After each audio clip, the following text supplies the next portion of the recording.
दिल्ली के एक सुंदर और विशाल घर के पूजा कक्ष में एक मध्यम वर्गीय, सुंदर और सुसंस्कृत महिला भगवान शिव की आराधना में लीन थी।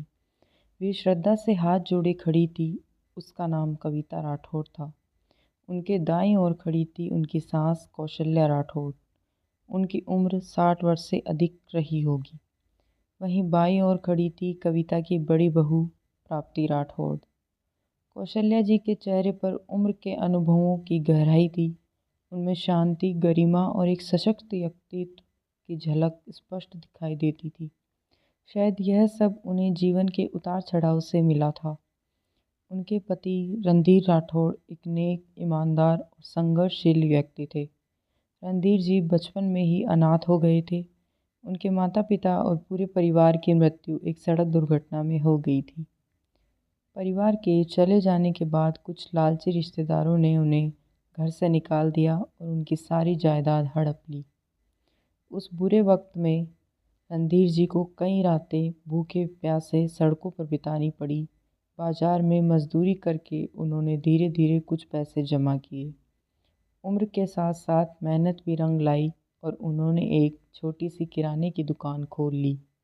फिर थोड़ा और बचाकर ज़मीन खरीदी, एक छोटा घर बनाया, खेती शुरू की और दुकान को आगे बढ़ाया। उनकी दुकान के पास ही एक अन्य दुकानदार से उनकी जान पहचान हुई, जिनका नाम था मनोहर सिंह। रणधीर जी ने उन्हें अपने जीवन के सारे संघर्ष बताए। मनोहर सिंह उनके व्यक्तित्व से इतने प्रभावित हुए कि उन्होंने अपनी बेटी कौशल्या की शादी रणधीर जी से कर दी।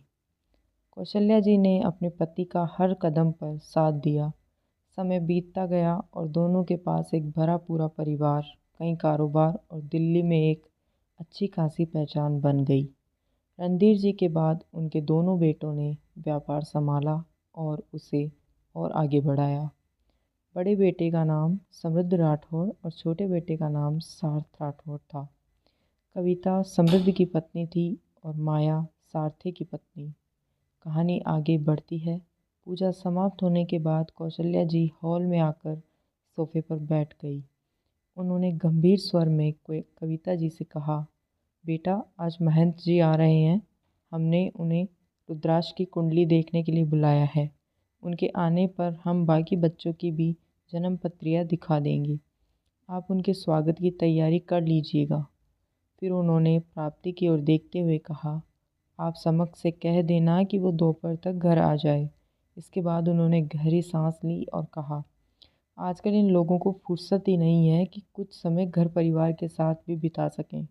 आखिर इतना पैसे लेकर जाएंगे कहाँ। उनकी बात पर कविता और प्राप्ति मुस्कुरा उठी। कौशल्या जी को घर में चहल पहल बहुत पसंद थी, लेकिन पढ़ाई और काम के कारण सब व्यस्त रहते थे।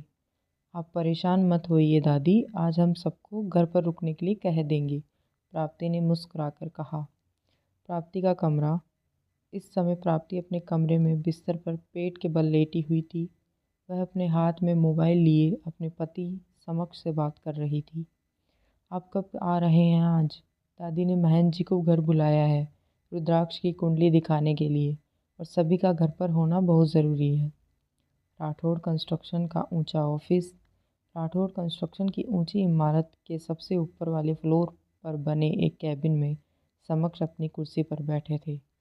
उनकी आंखों में मुस्कान थी जब उन्होंने अपनी पत्नी की बात सुनी। आप कहे तो अभी आ जाएं, वैसे भी आपके बिना हमारा यहाँ मन ही कहाँ लगता है। प्राप्ति के चेहरे पर समक्ष की बात सुनते ही हल्की लाली छा गई। उसकी आंखों में एक प्यारी सी मुस्कान थी। जल्दी आइए और रुद्राक्ष को भी साथ लेते आइए, दादी ने खास तौर पर बुलाया है। समक्ष ने उसकी बात सुनकर एक गहरी सांस ली और अपनी चेयर के हेडरेस्ट पर सिर टिका लिया। आंखें बंद करते हुए उन्होंने धीमे लेकिन मोहक स्वर में कहा, ये तो आपने हमें बहुत मुश्किल काम दे दिया है। पता नहीं उस रौद्र अवतार को हम कैसे साथ लेकर आएंगे, वो भी ऑफिस आवर्स में। प्राप्ति मुस्कुरा उठी और शरारत भरे स्वर में बोली, यही तो आपकी सबसे बड़ी खूबी है, अपनी बात मनवाना। अब अपने टैलेंट का इस्तेमाल कीजिए। समक्ष ने आंखें खोलते हुए भौहें चढ़ाई। अच्छा जी, तो अब हम पर आरोप लगाया जा रहा है। आखिर हमने कब आपसे अपनी बातें मनवाई हैं? प्राप्ति ने आंखें घुमाकर मुस्कुराते हुए बिस्तर से उठकर सीधा बैठते हुए कहा, अब ये तो आप पूछिए ही मत। आप क्या हैं और कितने चतुर हैं, ये हम अच्छे से जानते हैं। अब जाइए अपना काम कीजिए, समय पर घर आइएगा रुद्राक्ष के साथ। हमें कुछ ज़रूरी काम है, हम जा रहे हैं। इतना कहकर प्राप्ति ने फ़ोन काट दिया और मोबाइल को बिस्तर पर रखते हुए मुस्कुराते हुए उठ गई। वह नीचे गई ताकि कविता जी की तैयारियों में मदद कर सके। घर में तैयारियां कविता जी ने पहले ही समरथ जी, सारथी जी और माया जी को महंत जी के आने की सूचना दे दी थी। माया जी भी राठौड़ इंडस्ट्रीज़ में ही काम करती थी और वे समय निकालकर दोपहर तक घर आने वाली थी। करीब 2 बजे का समय था। राठौड़ निवास में महंत जी का भव्य स्वागत किया जा रहा था। कविता जी और साक्षी जी ने महंत जी के चरण धोकर उनका आशीर्वाद लिया और उन्हें सम्मानपूर्वक हॉल में बैठाया। बाद में घर के अन्य सभी सदस्यों ने भी महंत जी से आशीर्वाद प्राप्त किया। समक्ष और प्राप्ति भी वहीं एक साथ खड़े थे। रणधीर जी और कौशल्या जी महंत जी के पास दूसरे सोफे पर बैठ गए। कविता जी बार बार सीढ़ियों की ओर देख रही थी क्योंकि अब तक रुद्राक्ष नीचे नहीं आया था। महंत जी ने कौशल्या जी की तरफ देखकर शांत स्वर में पूछा, कहिए कौशल्या जी, किस बात को लेकर आप चिंतित हैं, जिसकी वजह से आपने हमें यहाँ आने का निमंत्रण दिया? कौशल्या जी के चेहरे पर चिंता साफ नजर आ रही थी। आप तो जानते हैं महंत जी, रुद्राक्ष की कुंडली में काल सर्प योग है। कुंडली के अनुसार उनके 14 साल के बाद जीवन पर संकट बढ़ गया है। हम बस अपने बच्चे के भाग्य की लकीरों की वजह से परेशान हैं और आपको यहाँ बुलाने का यही एक महत्वपूर्ण कारण है। कृपया इसका कोई उपाय संभव हो तो बड़ी कृपया होगी महादेव की। कौशल्या जी की बात सुनकर महंत जी के साथ वहाँ मौजूद बाकी परिवारजन भी गंभीर हो गए और महंत जी की ओर शांतपूर्ण दृष्टि से देखने लगे। आपकी चिंता से हम भली भांति परिचित हैं। इस विषय में हम बहुत समय से अध्ययन कर रहे हैं और एक निष्कर्ष पर पहुँचे हैं। महंत जी की बात सुन सब सतर्क हो गए और उनकी बातों पर गौर करने लगे। रुद्राक्ष की कुंडली का काल सर्प दोष बहुत प्रभावशाली है। इस दोष को पूजा, व्रत, दान से कुछ हद तक कम किया जा सकता है, लेकिन जीवन का संकट तब भी बना रहेगा। महंत जी की बात सुन सब चिंतित हो एक दूसरे को देखने लगे। महंत जी ने गंभीरतापूर्वक कहा, लेकिन इसका एक उपाय है जिससे रुद्राक्ष के जीवन पर जो संकट है वह टल सकता है। महंत जी की बात ने सभी के मन में एक उम्मीद और खुशी की लहर जगा दी। कौशल्या जी उत्साहित होकर बोली, महंत जी, वह कौन सा उपाय है? हम अपने बच्चे की सलामती के लिए कुछ भी करेंगे, बस आप हमें बताइए। महंत जी के चेहरे पर हल्की सी चिंता दिखाई दे रही थी। उन्होंने गंभीर स्वर में कहा, रुद्राक्ष के दोष के अनुसार यदि उसकी शादी किसी देवी योग वाली कन्या से होती है तो उसके प्रभाव से रुद्राक्ष का काल सर्प योग कट सकता है। कविता जी यह सुनकर भावुक हो गई। ये तो बहुत खुशी की बात है महंत जी। हम रुद्राक्ष की शादी उसी योग वाली लड़की से ही करवाएंगे। कौशल्या जी भी यह जानकर अत्यंत प्रसन्न थी। महंत जी ने सबको बीच में याद दिलाया, लेकिन यह विवाद जल्द से जल्द होना चाहिए क्योंकि इस समय रुद्राक्ष के दोष का प्रभाव बहुत अधिक है। अधिक विलंब उसके लिए उचित नहीं होगा। यह सुनकर सब थोड़े चिंतित हो गए क्योंकि इतनी जल्दी देवी योग वाली लड़की ढूंढना आसान नहीं था। उन्होंने जल्दी कोई उपाय करना था। प्राप्ति ने व्याकुल होकर कहा, इतनी जल्दी हम उस लड़की को कैसे ढूंढ पाएंगे और उसे देवर जी से विवाह करने के लिए कैसे मनाएंगे?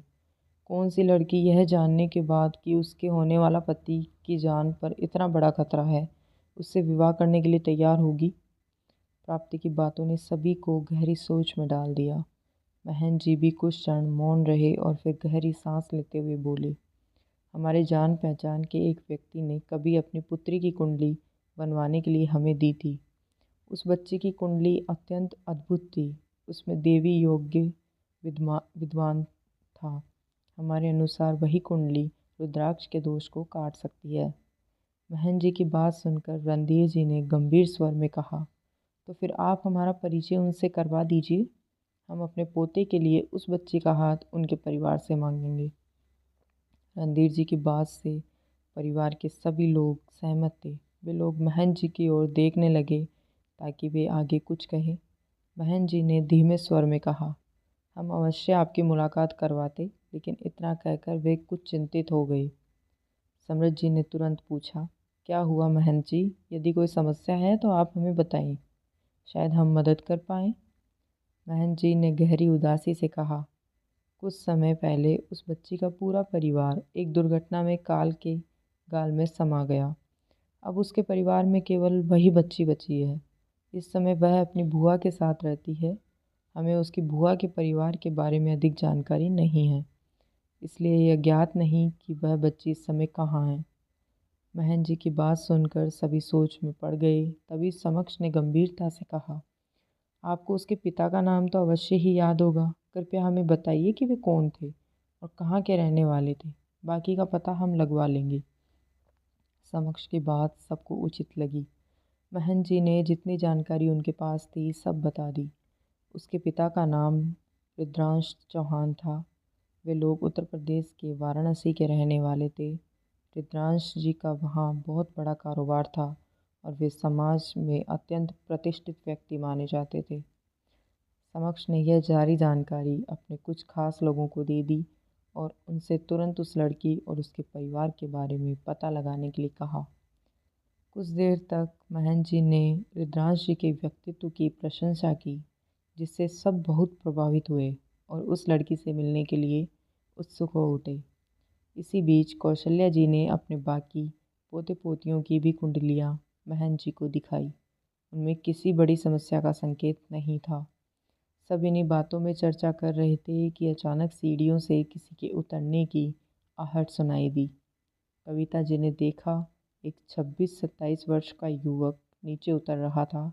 उसके चेहरे पर गहरी गंभीरता झलक रही थी। देखने में लंबा और सुंदर था और उसकी वही गंभीरता उसे अत्यंत खास बना रही थी। उसने सफ़ेद रंग का कुर्ता और पायजामा पहन रखा था। वह पास आकर महन जी के चरणों में झुक गया। महन जी ने मुस्कुराकर उसे आशीर्वाद दिया, आयुष्मान भव रुद्राक्ष बेटा। ये लड़का रुद्राक्ष था जिसके कुंडली दोष के बारे में वो सभी बात कर रहे थे। रुद्राक्ष एक सिंगल सोफे पर बैठ गया। कैसे हैं आप महन जी? उसकी आवाज़ बहुत शांत और गंभीर थी। महन जी ने मुस्कुराते हुए उसे उत्तर दिया, हम कुशल मंगल है बेटा। आपके मंदिर और उसके लोगों के लिए कार्यों के बारे में सुनकर प्रसन्नता हुई। रुद्राक्ष ने अपने कुल देवता शिव जी के मंदिर की मरम्मत में योगदान दिया और साथ ही मंदिर के लोगों और आसपास के गांव वालों की बहुत मदद की। उनके बच्चों को अच्छी शिक्षा और रहने के लिए घर भी बनवाए। उसने नेक कार्यों की वजह से लोग उसे बहुत सम्मान करते थे। रुद्राक्ष के कई एनजीओ भी हैं जो कई लोगों की मदद करते हैं। ये तो हमारा कर्तव्य है। रुद्राक्ष ज़्यादा बातें नहीं करता था। महन जी और उनके साथ आए शिष्यों का स्वागत कर उन्हें भोजन कराया गया। दान दक्षिणा देकर अच्छे से विदा कर दिया गया। रणधीर जी और कौशल्या जी ने महन जी से उनके आश्रम आने को कहा जब उन्हें रुद्रांश जी की बेटी के बारे में पता चलेगा। रात का समय था। रुद्राक्ष उस वक्त अपने घर की टेरेस पर था। राठौड़ भवन एक 4 मंजिला बहुत ही सुंदर और विशाल घर था। इस समय वह अपने फ़ोन में अपनी कंपनी के मेल्स चेक कर रहा था। तभी वहाँ समक्ष आया। वह आकर रेलिंग से टिक कर खड़ा हो गया और जेब से सिगरेट निकालकर लाइटर से जलाया और कश लेने लगा। रुद्राक्ष आकर उसके बगल में खड़ा हो गया और बाहर शहर की तरफ देखने लगा। दोनों के बीच खामोशी थी। थोड़ी देर बाद समक्ष ने बोलना शुरू किया। महन जी ने तुम्हारी कुंडली देखी है। उन्होंने कहा है कि अगर तुम एक लड़की से शादी कर लो तो सब ठीक हो सकता है। रुद्राक्ष कुछ नहीं बोला। वह बस खामोशी से उसकी बातें सुन रहा था। समक्ष ने आगे कहा, एक लड़की को हम ढूंढ रहे हैं। अभी थोड़ी देर पहले मेरे एक आदमी ने मुझे एक खबर दी है। रुद्राक्ष ने समक्ष की ओर देखा और अपने दोनों हाथ मोड़कर उसकी तरफ ध्यान से देखने लगा। कल उस लड़की की शादी लखनऊ में हो रही है। एक 2 मंजिला घर में बहुत चहल पहल थी। एक मध्यम वर्गीय औरत सभी लोगों को काम समझा रही थी। ये क्या कर रहे हो तुम सब? अगर ऐसे ही काम करोगे तो महीना भर में पूरा नहीं होगा। थोड़ा जल्दी जल्दी हाथ चलाओ। घर को अच्छे से सजाया जा रहा था।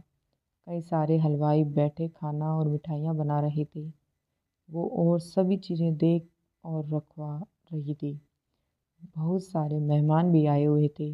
बच्चे इधर उधर भाग रहे थे। मेहमान इधर उधर की बातें भी कर रहे थे।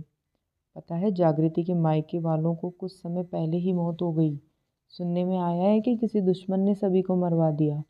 और ये लड़की जिसकी शादी है, गौरी, बस वही बच पाई, क्योंकि दूसरे शहर में थी। इतना सब कुछ हुआ है, लेकिन पता नहीं जागृति इतनी जल्दीबाजी में क्यों इस लड़की की शादी करवा रही है। हमको तो ये बात पल्ले नहीं पड़ रही है। एक औरत ने दूसरी औरत से कहा, ये तो बस इन लोगों को ही मालूम होगा। हो सकता है लड़की में ही कोई खोट हो। हमने तो ये भी सुना है कि वो अपने घर वालों के साथ नहीं रहती थी, बस कभी कभी खास मौक़ों पर आती थी। दूसरी औरत ने अपनी टिप्पणी दी। उन औरतों को बस एक दूसरे की बुराई ही करनी थी। जहाँ मौका मिला शुरू हो गए। इन सभी बातों से बेखबर उस घर के एक कमरे में चारों तरफ अंधेरा था। जागृति जी उस कमरे में आई तो चारों तरफ अंधेरा देख एक बत्ती जला दी। उस रोशनी में उसने देखा कि एक लड़की बिस्तर के पास बैठी थी। उसका चेहरा बिल्कुल खामोश था, बिना किसी भाव के। उसने अपने घुटनों को मोड़ा हुआ था और हाथों को उन पर टिकाए नज़रें एकटक सामने की ओर गड़ी हुई थी। सफ़ेद रंग के सुंदर अनारकली सूट में वह किसी परी जैसी लग रही थी, परंतु उस परी के चेहरे पर खुशी की कोई आभा नहीं थी। आंखों में तकलीफ थी और उनका गहरा कथई रंग उसे और भी प्रभावशाली बना रहा था। एक नज़र में देखने भर से प्रेम हो जाए, ऐसा आकर्षण था उसमें। जागृति धीरे धीरे उसके पास गई और बगल में बैठ गई। कांपते हाथों को धीरे से उठाकर उसने उस लड़की के कंधे पर रख दिया। गौरी बेटा, उसकी आवाज़ में एक सिसक थी, एक पीड़ा थी, जैसे बहुत कोशिशों के बाद वह बोल पा रही हो। तैयार हो जा बेटा, और रस्में करनी है। जागृति की बातों पर भी गौरी ने कोई प्रतिक्रिया नहीं दी। वह अब भी वैसे ही सामने देखती हुई बैठी रही। तब जागृति जी ने उसकी कोहनी पकड़कर उसे खड़ा किया और नहलाने ले गई। उन्होंने उसने स्नान कराया, फिर तैयार किया। यह सब होते हुए भी गौरी एकटक शून्य में देखती रही। जागृति ने उसे पीले रंग की साड़ी पहनाई। उस पीली साड़ी में भी वह अत्यंत सुंदर लग रही थी। गौरी के पास शायद सब कुछ था, लेकिन सब होते हुए भी उसने सब कुछ खो दिया। उस खोने का बोझ उसकी आत्मा को भीतर से तोड़ रहा था। आंगन में ले जाकर जागृति जी ने उसे पाटे पर बिठा दिया। सारी औरतें एक एक कर आई और उसे हल्दी लगाने लगी। वे लोग मजाक में गौरी से बहुत सी बातें भी कर रही थी, लेकिन शायद गौरी तक उनकी बातें पहुंच ही नहीं रही थी। जागृति जी के पति और ससुराल वालों ने भी गौरी को हल्दी लगाई और फिर दोबारा उसे उसी कमरे में छोड़ दिया। जागृति जी का कमरे में जागृति की खिड़की के पास खड़ी बाहर देख रही थी, परंतु उनका ध्यान बाहर के नज़ारों पर होते हुए भी वास्तव में वहाँ नहीं था। मन में बस बीते कुछ दिनों की घटनाओं का सिलसिला चल रहा था। उन दुख भरे पलों को याद कर उनकी आंखों में नमी भी भर आई थी। कमरे में तभी जागृति जी के पति आए, जो बाहर से कल के बारे में मंडप वालों से बात कर आए थे। उन्होंने जूते उतारते हुए आवाज़ दी, जागृति जी, मैंने रात के सारे प्रबंधों के बारे में कैटरर्स और डेकोरेशन वालों से बात कर ली है। फिर भी आप उन सब चीज़ों पर ध्यान दीजिएगा ताकि कोई कमी न रह पाए। अपनी बात का उत्तर पाने की प्रतीक्षा करते हुए उन्होंने घड़ी निकाल कर बिस्तर के बगल वाली मेज़ पर रख दी, लेकिन जागृति जी ने उनकी बातों पर कोई उत्तर नहीं दिया। उनके पति शायद उनके मन का हाल समझ रहे थे, इसलिए धीरे धीरे से पास आकर चुपचाप वही खड़े होकर सामने लग रही शादी के मंडप को देखने लगी। फिर अपनी चुप्पी तोड़ते हुए उन्होंने गहरी सांस लेकर कहा, हम जानते हैं कि आपके लिए इतनी जल्दी गौरी की शादी करना सहज नहीं लग रहा, लेकिन अब हम उसके बारे में कुछ भी नहीं कर सकते। रिदांश भैया की यही इच्छा थी कि गौरी की शादी गिरधर जी के बेटे के साथ हो, और अगर वे होते तो शायद आज ये शादी बड़े धूमधाम से हो रही होती। लेकिन अभी भैया को गए ज़्यादा समय नहीं हुआ है और हम गौरी की शादी करा रहे हैं। हमें एक बार गिरधर भैया से इस बारे में बात करनी चाहिए। जागृति जी के पति गंभीरता से बोले। ये बात हमने उनसे कही थी, लेकिन उन्होंने हमें यही कहा कि वे अपने दोस्त से किए वादे को जल्द से जल्द पूरा करना चाहते हैं, ताकि अपनी अमानत को अपने घर ले जाकर अपने परिवार का खुद ख्याल रख सकें। जागृति जी झुंझलाकर बोली, लेकिन उन्हें कम से कम हालात तो समझने चाहिए। अभी अभी हमारी बच्ची पर इतना बड़ा हादसा हुआ है और उन्हें बस शादी की ही जल्दी है। क्या हमारी बच्ची कहीं भागी जा रही है, या हम उसकी शादी किसी और से करा देंगे? जागृति जी के पति उनकी व्यथा भली भांति समझते थे। उन्होंने उन्हें गले से लगाते हुए कहा, मैं आपकी बात समझता हूँ, लेकिन शायद गौरी के लिए भी यही ठीक है कि वह इन सब बातों में शामिल होकर धीरे धीरे अपने दुख और दर्द से बाहर आ सके। जागृति जी चुप रही। शायद वह भी यही चाहती थी कि गौरी की हालत में सुधार आए, इसलिए अपने मन के विरुद्ध होते हुए भी वह इस शादी को होने दे रही थी। लखनऊ में एक 5 सितारा होटल की बालकनी में रुद्राक्ष खड़े होकर समक्ष से बात कर रहे थे। मैं थोड़ी देर में वहाँ जा रहा हूँ, समक्ष ने समझाते हुए कहा। वहाँ जाकर पहले उनके परिवार से बात करना, उसके बाद ही कोई कदम उठाना। वहाँ के हालात अभी ठीक नहीं हैं, उन्हें किसी परेशानी में मत डालना। रुद्राक्ष समक्ष की बात समझ गया। उसने बस हूँ कहा। रात का समय था। जागृति जी का घर बहुत खूबसूरती से सजाया गया था।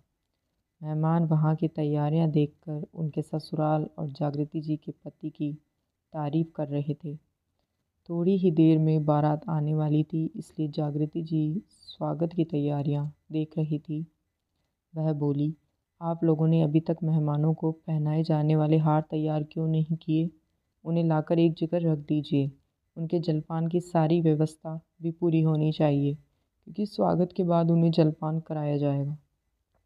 सब तैयारियां देखने के बाद वह एक बार गौरी को भी देखने कमरे में गई। आईने के सामने लाल जोड़े में बैठी गौरी किसी सुंदर राजकुमारी जैसी लग रही थी। कुछ लड़कियां और ब्यूटिशियन उसे तैयार कर रहे थे।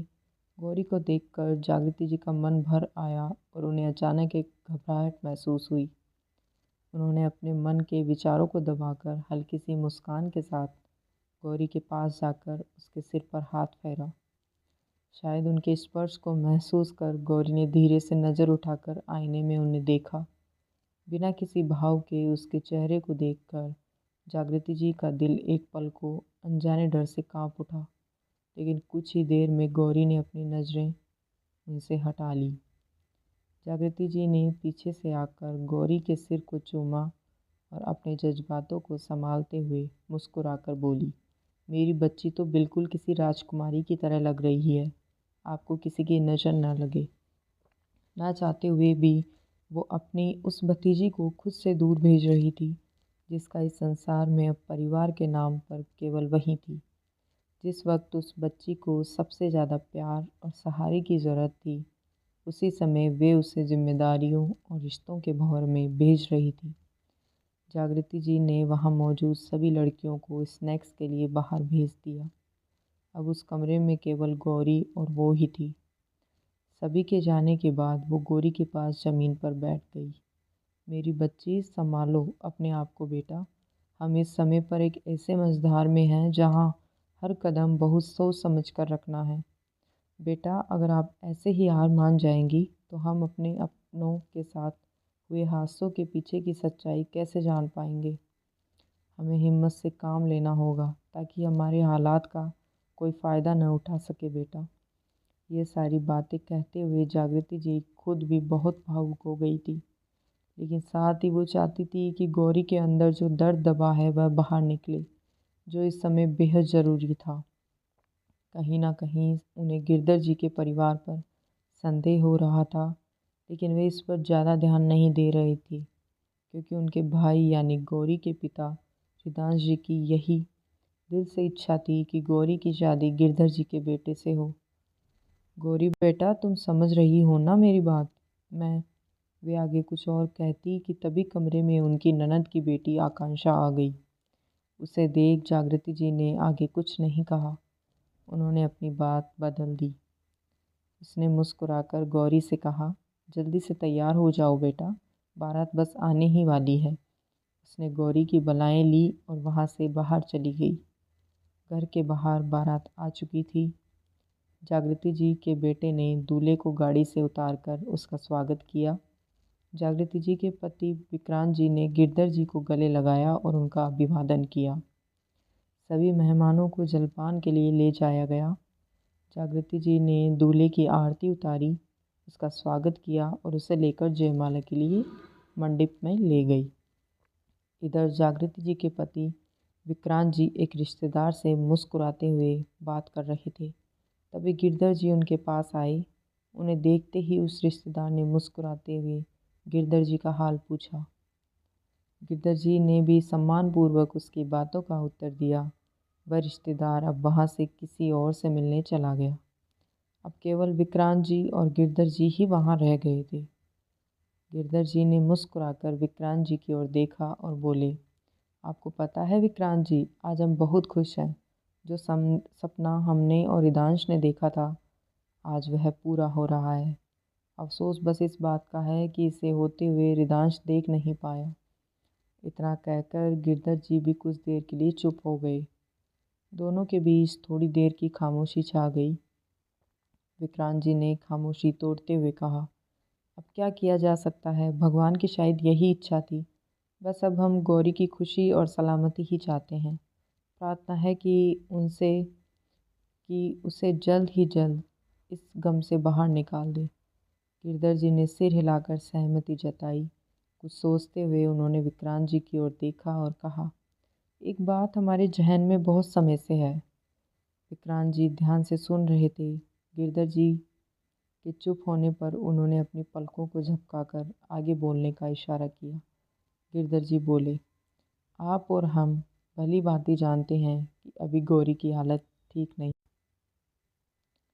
नहीं है और ये भी नहीं कहा जा सकता कि वो कब पूरी तरह इस सब से उबर पाएगी।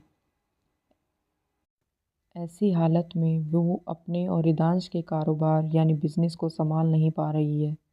तो हम सोच रहे थे कि गिरधर जी की बिजनेस वाली बात सुनकर विक्रांत चौकन्ने हो गए और ध्यान से सुनने लगे। अगर गौरी का बिजनेस कुछ समय के लिए हमारा बेटा और उसका पति संभाल ले तो ठीक रहेगा। आखिर ये बिजनेस रिदांश, अक्षय और गौरी की मेहनत से खड़ा हुआ है। इसे यूं ही मिट्टी में नहीं मिलने दिया जा सकता। गिरधर जी ने विक्रांत की ओर देखा। विक्रांत जी ने थोड़ी देर सोचकर मुस्कुराते हुए कहा, आपकी बात हमें बिल्कुल सही लग रही है। हमें भी लगता है कि जब तक गौरी वापस से सब कुछ संभालने के लिए तैयार नहीं हो जाती, किसी न किसी को ये संभालना ही होगा। अब कंपनी का सीईओ कब तक अकेले सब कुछ संभालता रहेगा। गिरधर जी भी मुस्कुराए और आगे बोले, जी बिल्कुल, और अगर घर का ही कोई ये सब संभाल लेगा तो हमें भी ज़्यादा चिंता नहीं होगी। तो कब करें एसेट ट्रांसफ़र की तैयारी। आखिर बहुत सारे ऐसे निर्णय होते हैं जो मेजर शेयर होल्डर और कंपनी के लीगल ओनर को ही लेने होते हैं।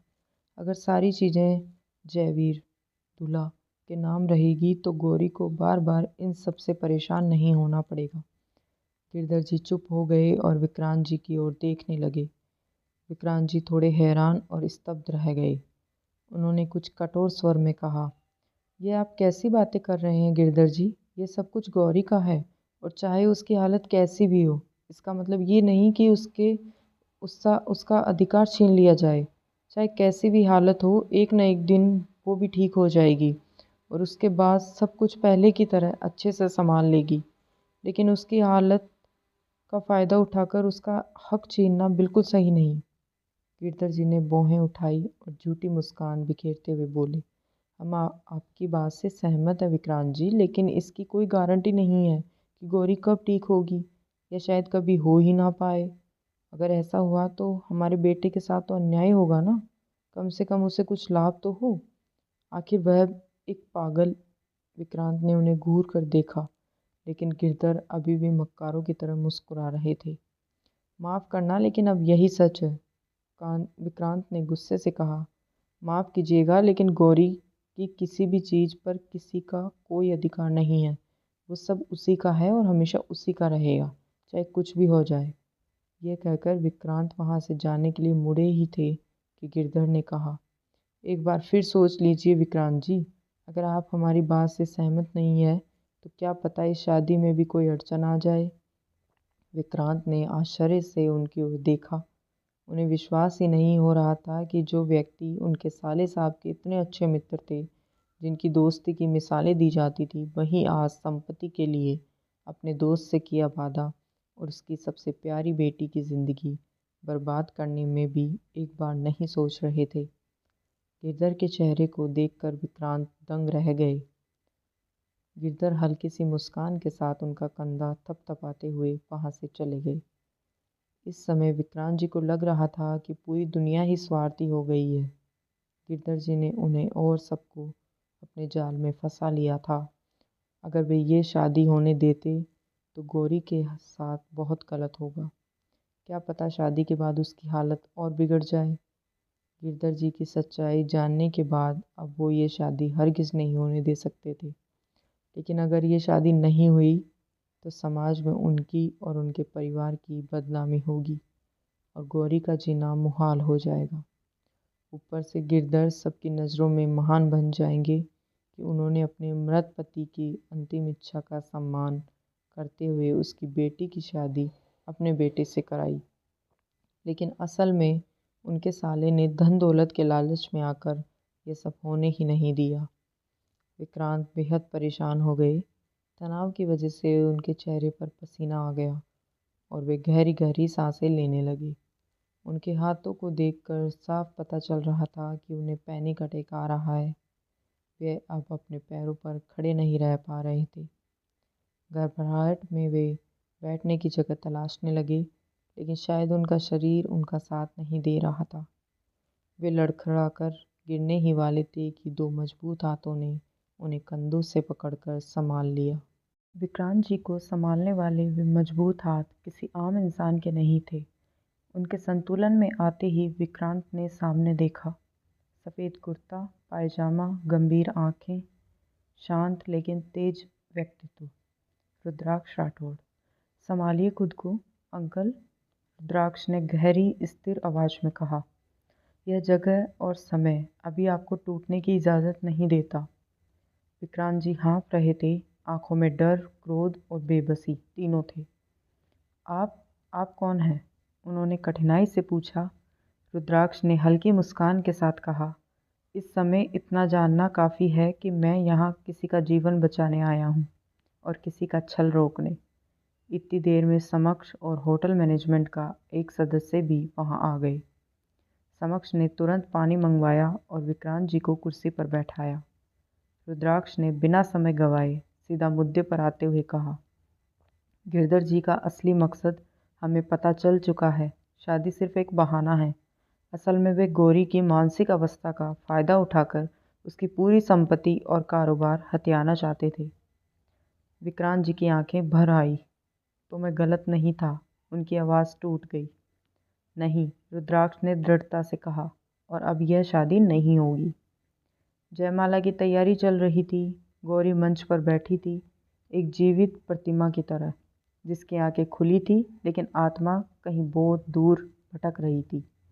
तभी अचानक मंडप में घोषणा हुई, शादी की रस्में कुछ समय के लिए रोकी जाती है। सभी चौंक गए। गिरधर जी गुस्से से उठ खड़े हुए।